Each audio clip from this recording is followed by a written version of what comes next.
Continuar falando das festas. A gente falou semana passada sobre o Purim, a festa que é celebrada a partir da história de Esther.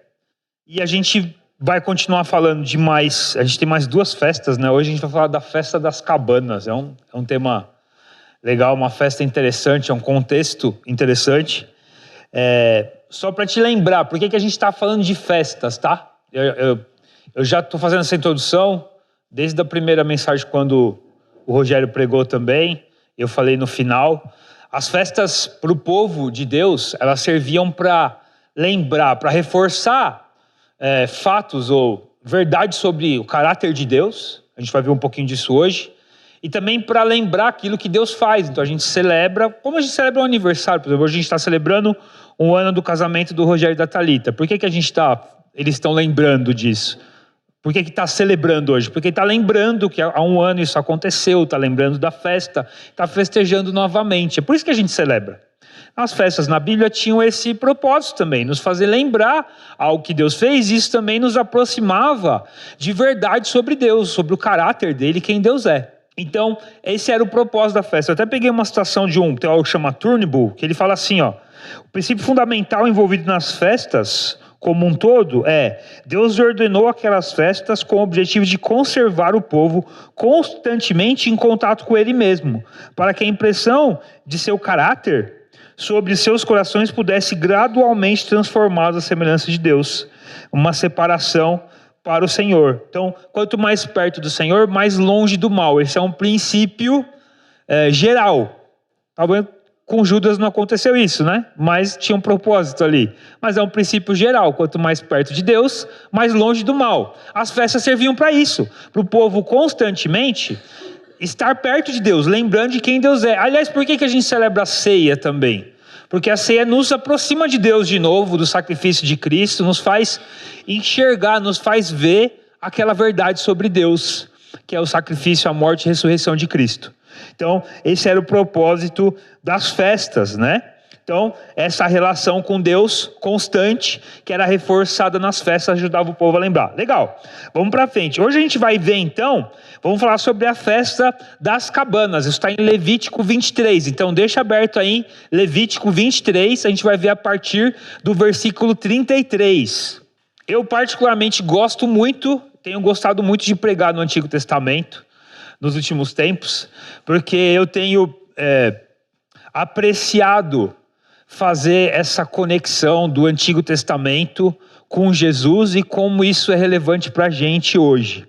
E a festa das cabanas, ela é uma festa que aponta para o futuro. Eu vou falar um pouco sobre isso. Então, é importante a gente entender porque essa festa e qual que é o contexto dela, tá? Para você entender um pouco o que está acontecendo aqui em Levítico 23, Levítico, ele está ligado diretamente ao final de Êxodo, tá? Então, até o capítulo 32 de Êxodo, a gente tem 32, 33, 34, é bem narrativo o livro de Êxodo, contando a história de Israel depois que sai do Egito, e aquele período no deserto até chegar à terra prometida, né? Até esse período é narrado isso em Êxodo. Então está acontecendo lá. No capítulo 32 de Êxodo, tem aquela história que a gente sabe que Moisés vai lá, sobe no Monte Sinai para ouvir de Deus a lei. O que a lei era? Era como Deus queria que o povo se relacionasse com ele. Era isso que aconteceu lá. Só que quando Moisés está lá, ele está demorando, e o povo tem a memória curta, o povo de Israel tinha a memória curta demais. Chegou lá, Moisés estava lá em cima, e já tinha falado, estou lá recebendo a lei de Deus, tudo, vocês ficam aí esperando que Deus vai falar com a gente, tudo. Aí o povo chega para Arão e fala, Arão, está demorando muito esse negócio aqui, né? Eu acho que Moisés não vai voltar não. Vamos fazer o seguinte, vamos a gente fazer um culto aqui? A gente faz um culto aí, e a gente adora. E aí, só que eles não falaram adorar a Deus. Eles se organizaram para adorar outros deuses. Um momento de idolatria ali. Aí Moisés desce, tem aquele momento dele de fúria, ele quebra as tábuas da lei, tudo. Moisés fica ali, nos próximos capítulos, intercedendo pelo povo. Deus não mata todo mundo. Aí tava Depois você lê aí o final do Êxodo que você vai ver essa história.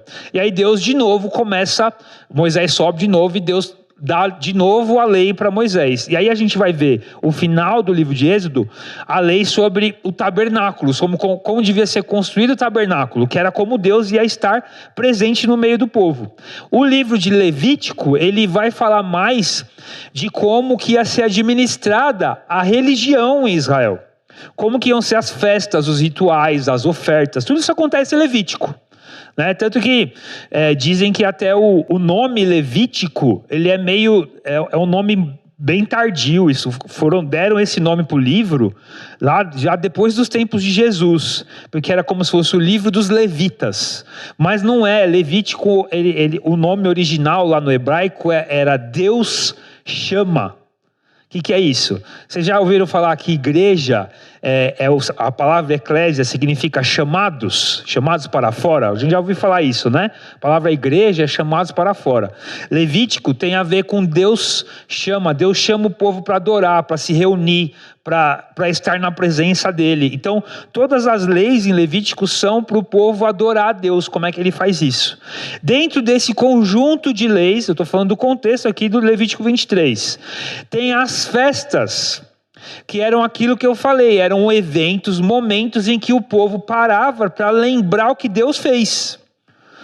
Deus fez isso pela gente, vamos celebrar aqui com a Páscoa, vamos festejar com a festa dos pães sem fermento, dos pães ázimos, vamos festejar com a festa da colheita. Lá na frente, é mais tardio, tudo bem, mas vamos festejar com o Purim, como Deus cuidou da história e nos protegeu. E hoje a gente vai ver aqui a festa das cabanas, né?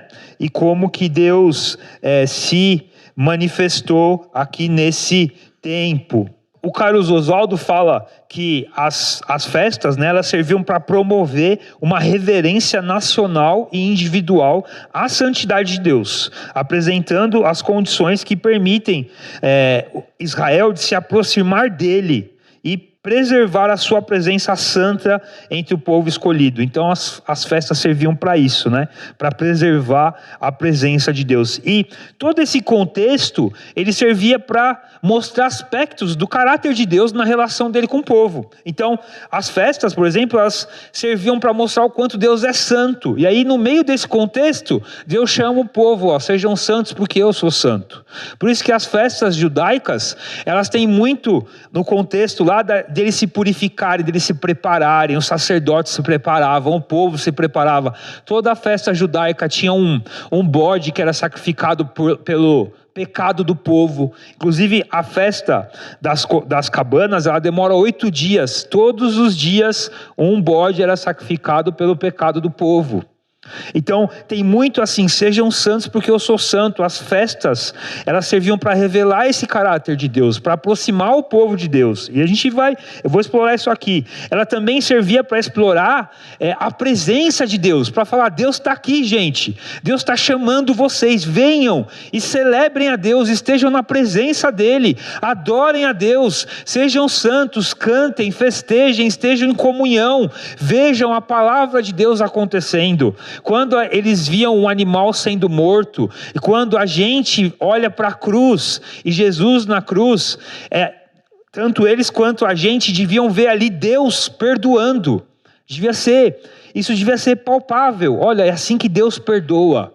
Um sangue foi derramado.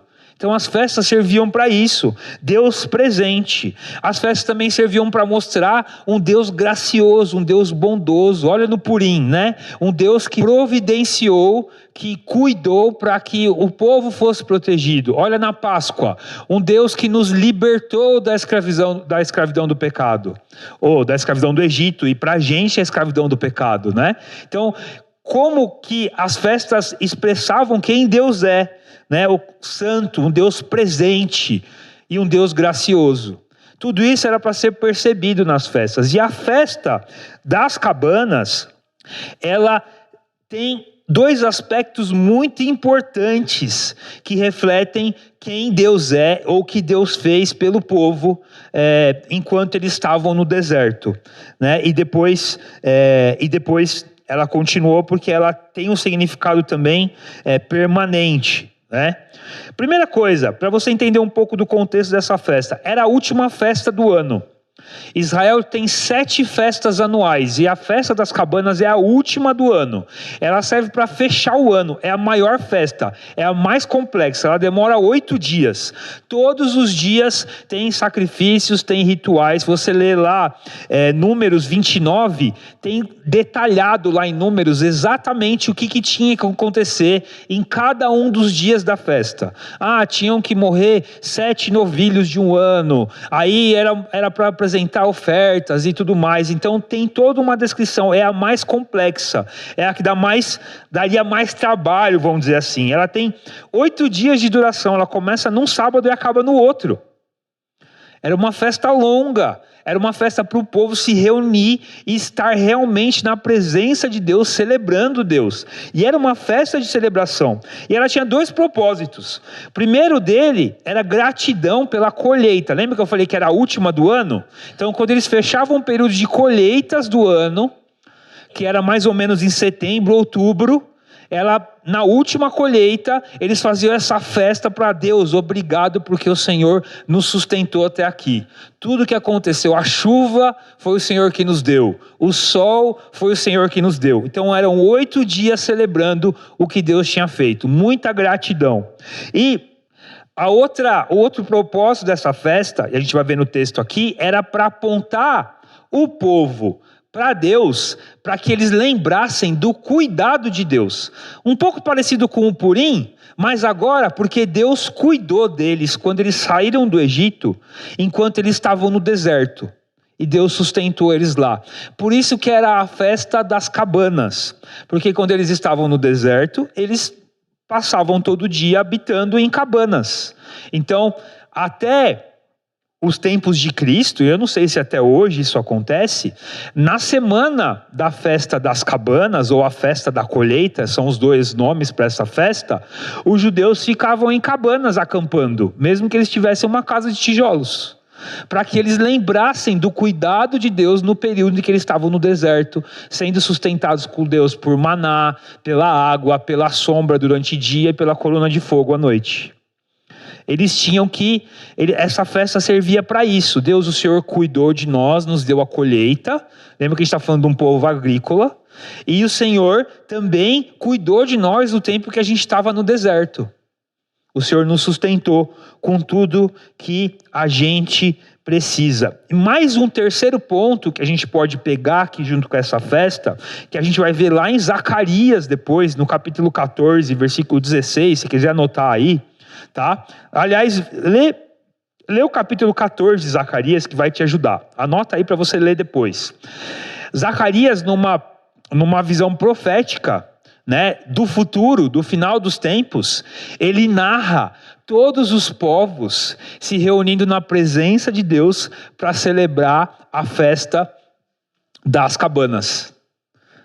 Uma visão de futuro em que todos os salvos vão se reunir na presença de Deus. Por que eu estou falando salvos? Porque no mesmo contexto de Zacarias, ele fala daqueles que não confiam em Deus, e esses vão ser julgados. Então aqueles que confiam em Deus vão se reunir na presença de Deus para celebrar a festa das cabanas. E qual que é o princípio? Gratidão, porque Deus cuidou de nós e nos sustentou até aqui. Então essa festa também apontava para o futuro. Lembra que o judeu, ele está esperando até hoje a terra prometida. Uma terra, além da terra de Canaã, uma terra espiritual, algo que Deus vai dar para eles. Eles estão esperando até hoje. A gente sabe que essa terra é a terra, o novo céu e a nova terra que Jesus vai inaugurar aqui, vai restaurar tudo. Mas o judeu está esperando isso ainda. Jesus está preparando, ele está esperando ainda, ele nem sabe como vai acontecer. A gente está esperando a volta de Cristo. Então Zacarias aponta para um futuro em que Deus ia restaurar tudo e a gente ia poder, na presença de Deus, numa festa das cabanas universal, celebrar a salvação e o cuidado de Deus até a volta de Jesus. Zacarias não tinha esse contexto todo da volta de Cristo, mas se a gente olhar daqui para trás, através de Jesus, a gente vê que Zacarias estava apontando para esse tempo, um tempo de restauração, um tempo que a gente vai chegar sim na terra prometida. Mas vamos lá, vamos olhar para o texto aqui de Levítico 23, a partir do versículo 33. Disse o Senhor a Moisés: diga ainda aos israelitas, no 15º dia deste 7º mês, começa a festa das cabanas do Senhor, que dura 7 dias. Eu falei 8, né? Mas são 7. A questão aqui, só para ficar claro para você, esse 15º dia, né, o dia 15 do 7º mês, é mais ou menos entre o dia 15 e o dia 20, e aí a data fica meio estranha nos meses, mas é entre setembro e outubro, então pode ser 15 ou 20 de setembro ou 15 ou 20 de outubro, depende, porque o calendário judaico é diferente, mas vamos lá. No primeiro dia haverá reunião sagrada, não realizem trabalho algum. Durante 7 dias apresentem ao Senhor ofertas preparadas no fogo. No 8º dia façam outra reunião sagrada e também apresentem ao Senhor uma oferta preparada no fogo. É reunião solene, não realizem trabalho algum. Alguns aspectos já nesses primeiros versículos aqui. Primeiro é que a festa era comunitária. Era o povo que celebrava, reunião solene. Algumas outras traduções vão falar convocação santa. E eu acho essa expressão muito melhor, porque Levítico Deus chama, e Ele chama para que sejamos santos, porque Ele é santo. Então era uma festa pública, coletiva, do povo todo, e era uma festa para se dedicar ao Senhor, para ser santo, para estar separado, focado nesse templo para a glória de Deus. Tá? Esse é o primeiro ponto que a gente vê aqui. Tá? Ela tem esse aspecto santa, comunitária, a comunidade toda se consagrando, se dedicando, ficando ali focada em quem Deus é, na graça de Deus, na bondade de Deus, focado nisso. Não é mais ou menos assim que a gente tem a tendência, na verdade a gente administra a nossa vida cristã desse jeito hoje.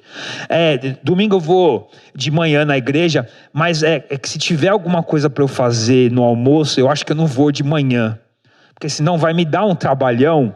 Não. E você percebe que aqui a gente não está dedicado, não está focado? Fala assim, não, domingo de manhã não, eu acho que eu vou faltar esse domingo. Não, eu acho que eu vou tirar férias e eu não vou mais na igreja um período, ou qualquer outra coisa parecida com isso. Né? Não estou criticando aqui, só estou falando de vários contextos, tá, gente? Coloquem aí, se encaixem aí no contexto, cada um tem um contexto diferente, mas sabe o que eu estou querendo dizer? É que parece que o domingo, o culto, não é importante. Para o povo de Israel, uma festa era estar dedicado a Deus. O sábado era um sábado importante, que eu estou focado, dedicado a Deus. Eu sou separado para isso, eu não faço mais nada, eu vou celebrar Deus durante essa festa. Deus é o principal, eu não vou dividir esse tempo, esses 8 dias, 7, 8 dias com outras coisas. Eu não vou um dia e no outro eu vou passear, eu vou no shopping. Não tinha essa diferença. Era um valor, eu estou ali. Vamos lá, a partir do versículo 37 agora.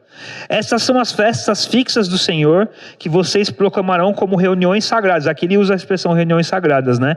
Para trazerem ao Senhor ofertas preparadas no fogo, holocaustos e ofertas de cereal, sacrifícios e ofertas derramadas exigidas para cada dia. Isto fora as do sábado do Senhor, e fora as dádivas e os votos de vocês, e todas as ofertas voluntárias que vocês derem ao Senhor.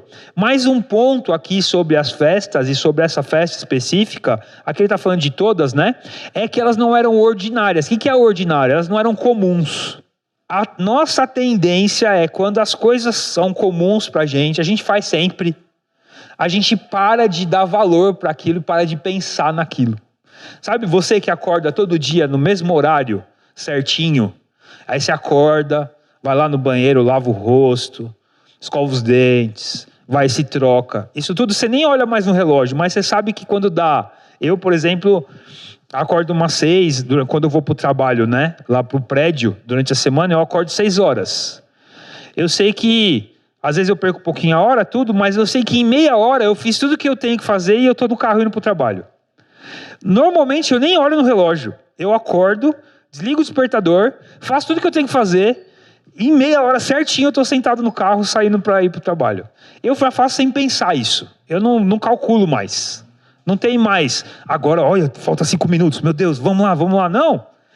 a nossa vida acaba ficando assim. Então, o vir para a igreja, o adorar com a minha oferta a Deus, com o meu dízimo, seja como você faz a sua conta aí, né? Todas essas coisas, cantar, às vezes até ler a Bíblia, isso cai no nosso ordinário, a gente faz de forma comum. Uma das coisas que Deus fala em relação às festas é assim, não deixa cair no ordinário. Essa festa você vai fazer, você vai cumprir esses votos, você vai celebrar aqui, mas ela é diferente das suas ofertas que você faz todo dia. Você deve fazer aquilo, mas esse tempo aqui é um tempo de concentração em mim.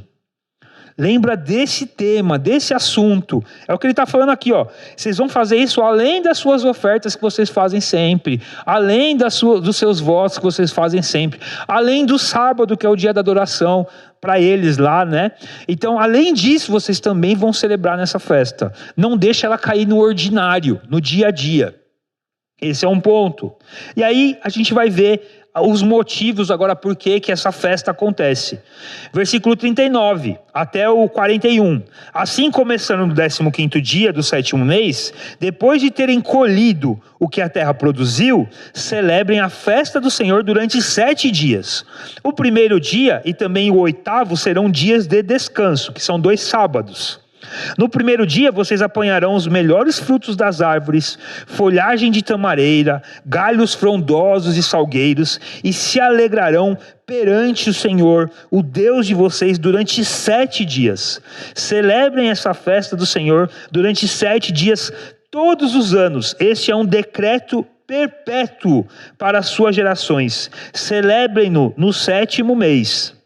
Então era uma festa de gratidão por tudo que Deus fez. Na última colheita, pega o melhor e celebrem, sejam gratos na presença de Deus. Façam isso todas as suas gerações. Sejam gratos porque Deus cuidou de vocês, porque Deus deu o sol, deu a chuva, vocês podem colher, vocês podem celebrar, vocês podem comer, vocês estão vivos, Deus cuidou de vocês.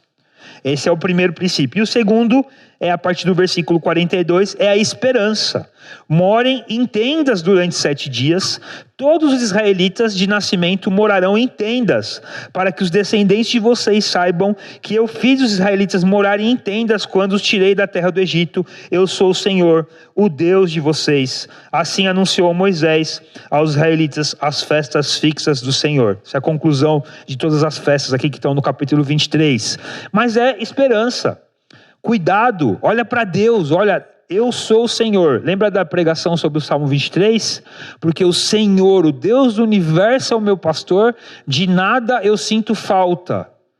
Então, morem em tendas, porque Deus está cuidando de vocês, Deus está suprindo. Deus tirou vocês do Egito, onde eles reclamaram muitas vezes, né? Nós tínhamos legumes, nós tínhamos verdura, nós tínhamos sustento lá. Deus nos colocou do deserto, aí Deus manda o maná para eles, manda as codornizes para eles, manda água para eles saindo da rocha. Deus coloca uma nuvem para proteger eles do sol, uma coluna de fogo para aquecer durante o deserto à noite. Então eles estão olhando para Deus durante esses dias, morando nas tendas, olhando para Deus falando, esse é o meu Deus, que cuida de mim o tempo todo. E também esperando a terra prometida espiritual, aquela terra que vai chegar ainda, que Deus vai nos restaurar, vai nos trazer, vai nos colocar na presença dele, porque Deus nos chama. Esse é o contexto aqui, é por isso que essa festa era celebrada. Qual que era o problema de Israel nesse contexto? É o que eu falei de Êxodo 32. Abre lá rapidinho, Êxodo 32, versículo 1. Eu já narrei um pouquinho, a gente vai ver só os 4 versículos aqui para a gente entender o contexto. Êxodo 32, 1. O povo, ao ver que Moisés demorava ao descer do monte, juntou-se ao redor de Arão e lhe disse, venha, faça para nós deuses, para que conduzam, pois a esse Moisés, o homem que nos tirou do Egito, não sabemos o que lhe aconteceu. Respondeu-lhes Arão, tirem os brincos de ouro de suas mulheres e seus filhos e suas filhas e tragam-nos a mim. Todos tiraram seus brincos de ouro e levaram a Arão. Ele os recebeu e os fundiu, transformando tudo num ídolo que modelou com ferramenta própria, dando-lhe a forma de um bezerro. Então disseram, eis aí os seus deuses, ó Israel, que tiraram vocês do Egito. E aí eles vão começar a fazer sacrifícios aqui, adoração a esse bezerro. Qual que é o problema de Israel aqui? Israel tinha um problema com santidade. Israel não se dedicava, não se consagrava, não se colocava, não se entregava somente a Deus. Esse era o problema de Israel. E eles misturavam a fé deles com a fé dos outros povos. A gente chama isso de sincretismo. Eles misturavam. Eles pegavam, tem um Deus aqui no Egito que é forte também. Vamos pegar esse Deus pra gente também. Aliás, quando as 10 pragas do Egito, elas são didáticas para Israel também. Cada uma das pragas mata um deus egípcio. O Egito tinha o deus que era o deus do Nilo. O rio Nilo era um deus. Eles achavam que a vida vinha do rio Nilo. Deus transforma o rio Nilo em sangue. Cada uma das pragas matava um deus. Israel tinha um problema, eles pegavam esses deuses e colocavam do lado do Deus soberano todo-poderoso e falavam, ele também é forte. E misturavam ele com a fé deles. Esse era o problema de Israel. Por isso que eles precisavam dessas festas. O outro problema de Israel é o esquecimento, é o comodismo. É o estar no ordinário. Deus está cuidando de Israel o tempo todo, com milagres, com coisas incríveis. Israel ficou acostumado com isso. Tanto ficou acostumado que Jesus, uma das críticas que ele fazia para o povo, era, vocês só querem sinais. Vocês só querem sinais. Vocês só querem ver as coisas. Eu estou aqui, eu sou o próprio Deus. Mas Israel não, estava muito acomodado. Estava ali, sentado, estava vendo Deus abrir o Mar Vermelho. Isso aí é fichinha, isso aí eu já vi já. Faz um negócio melhor. Aí Deus coloca uma coluna de fogo para esquentar eles à noite. Isso aí... já começou a acostumar. Tanto que talvez é um dos motivos, porque quando Jesus ressuscita, eles ressuscitou. Comodismo, esse é o problema de Israel. Eles esqueceram o que Deus fez e como Deus é incrível, como o soberano do universo cuida deles. Esse é o problema de Israel. Falta de santidade e comodismo. Qual que é o nosso problema? Tem um paralelo muito legal com a gente. A gente relativiza muitas coisas. Não é bem assim. Não é assim. A palavra não é tudo, não é o mais importante. É uma certa idolatria também. Na verdade é idolatria, porque a gente coloca do lado de Deus outras coisas como tão importantes quanto.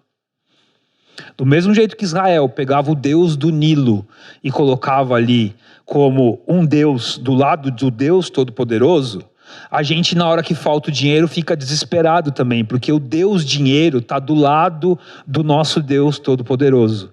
A gente esquece que o nosso Deus Todo-Poderoso, o Rei do Universo, é o nosso pastor e não vai deixar nada faltar. E a gente fica desesperado.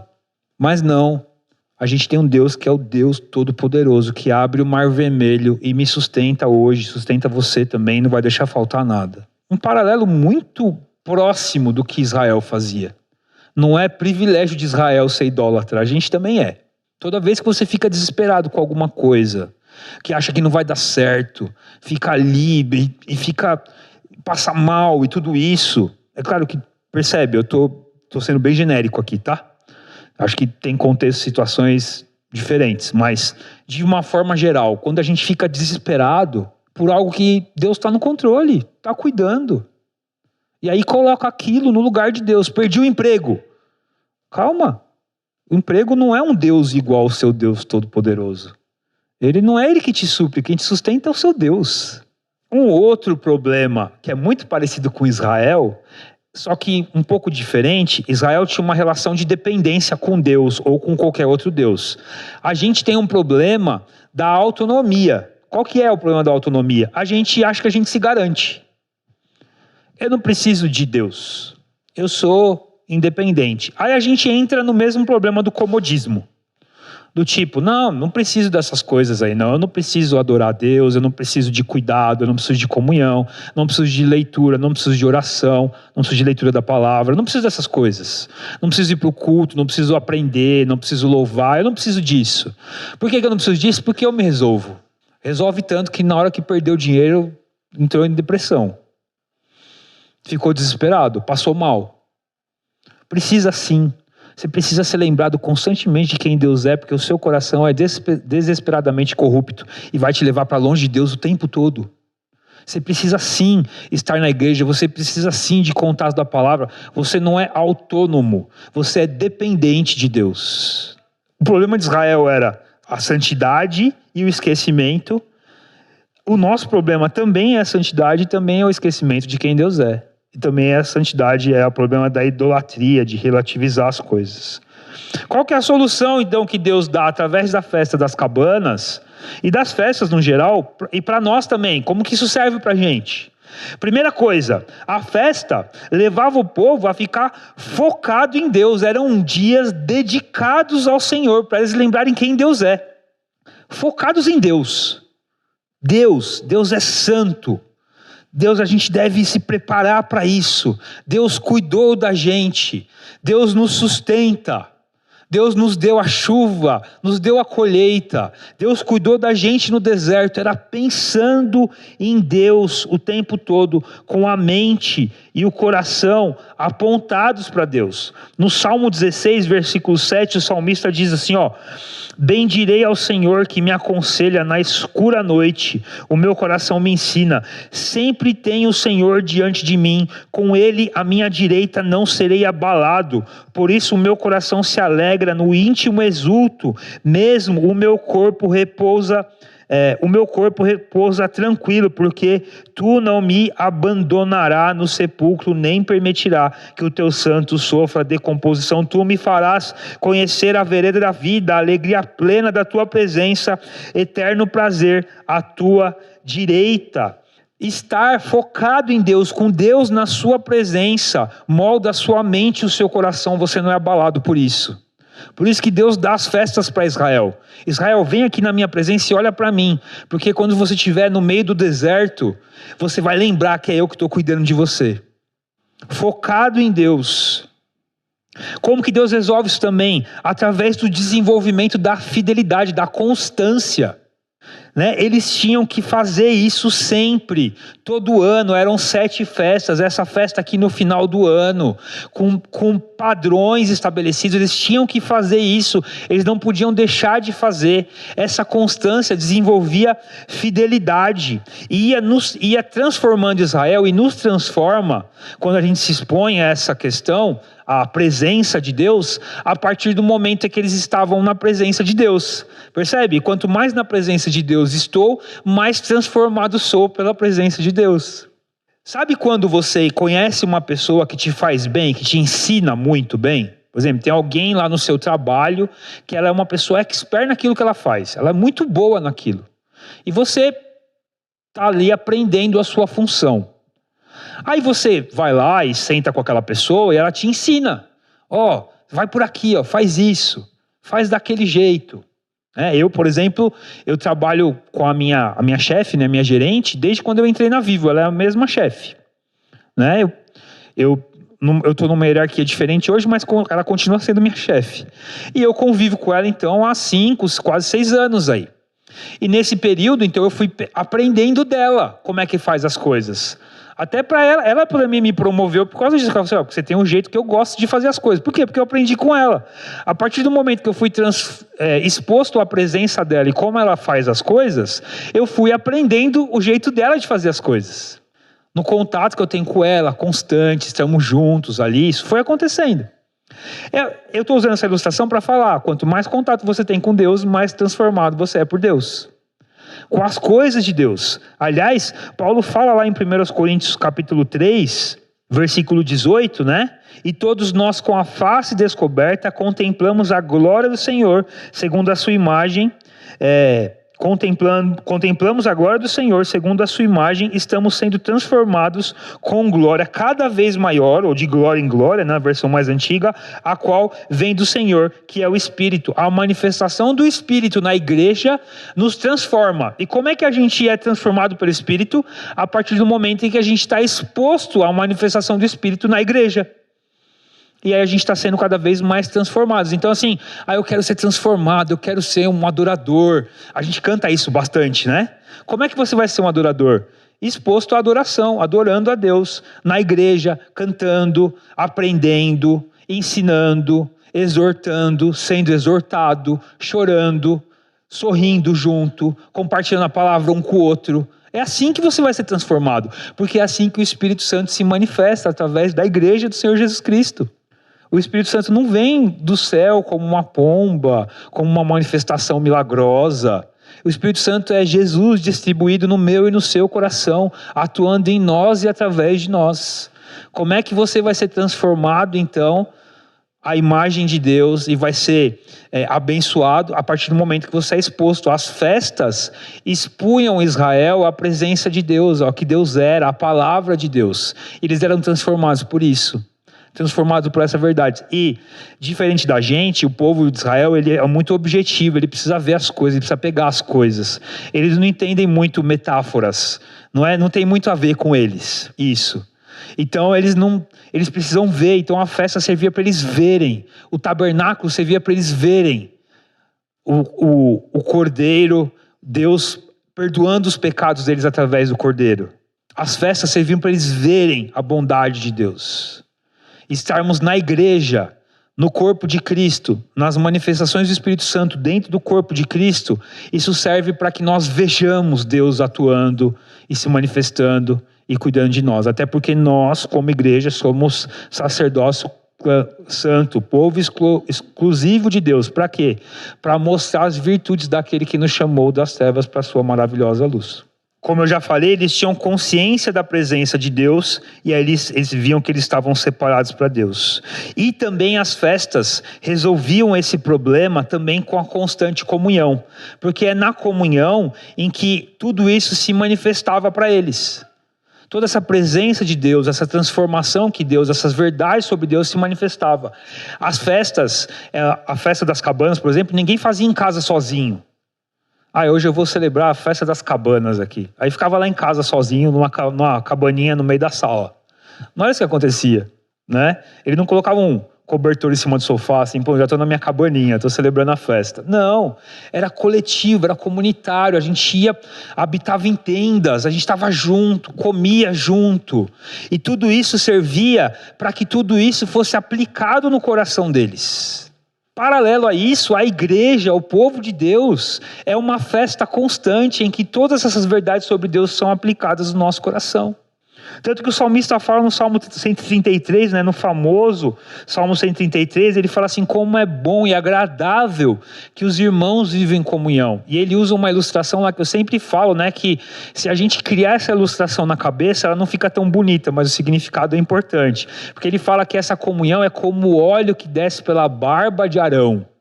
E aí, pensando em alguém derramando um jarro de óleo na cabeça de um velho barbado, não é muito bonito. Mas o significado disso era importante, porque quando isso acontecia, é porque Arão estava se preparando para apresentar um sacrifício pelo pecado do povo.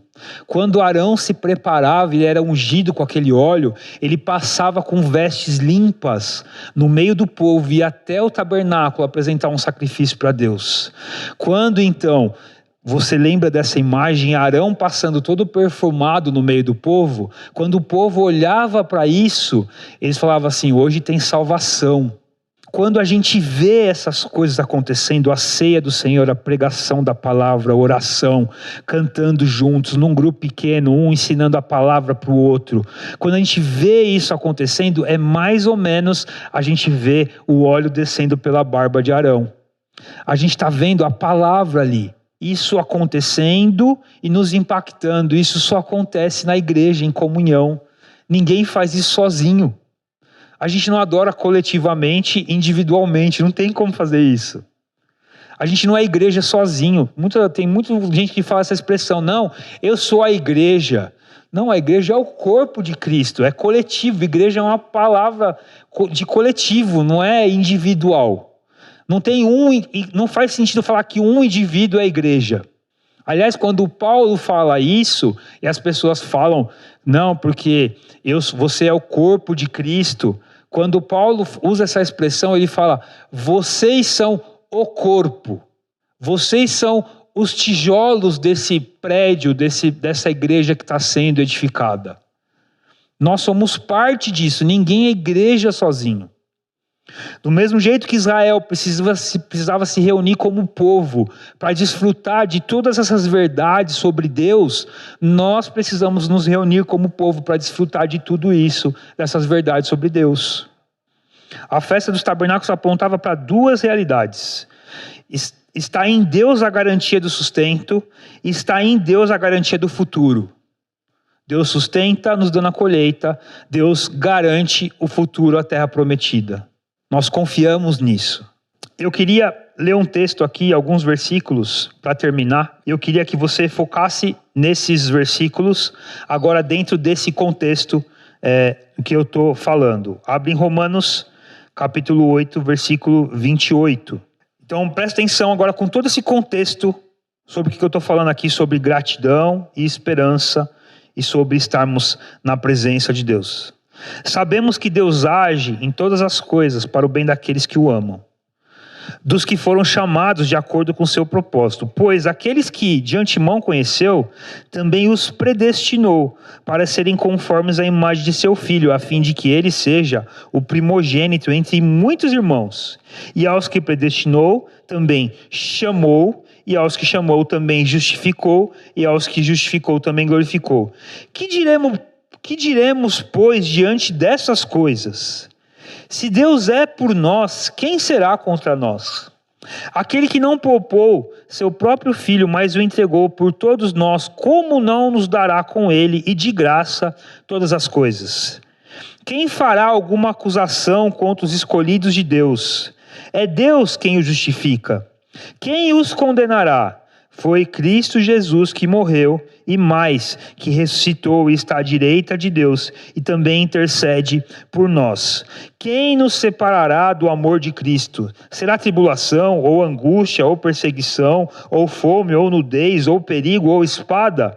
Como está escrito, por amor a ti enfrentamos a morte todos os dias. Somos considerados como ovelhas destinadas ao matadouro. Mas em todas as coisas somos mais que vencedores, por meio daquele que nos amou. Pois estou convencido de que nem morte, nem vida, nem anjos, nem demônios, nem o presente, nem o futuro, nem quaisquer poderes, nem altura, nem profundidade, nem qualquer outra coisa na criação será capaz de nos separar do amor de Deus que está em Cristo Jesus, nosso Senhor. Por isso nós celebramos. Por isso nós celebramos com gratidão e com esperança. Porque nada nos separa desse Deus que junto com todas as coisas nos dá Cristo morrendo por nós e nos salvando e nos resgatando. A gente celebra uma festa das cabanas todo dia, com gratidão e esperança. Nos colocando na presença de Deus, através da manifestação dele na sua igreja, para que a gente possa ver Deus fazendo, nos dando salvação. Então, como o povo de Israel tinha que celebrar aqui esses 8 dias, eu te desafio a celebrar todo domingo, a celebrar toda segunda-feira, terça, quarta, quinta, sexta, sábado, na presença de Deus, vivendo igreja. Te desafio a fazer isso, para que toda vez você seja exposto a essa verdade que transforma. Amém? Vamos orar?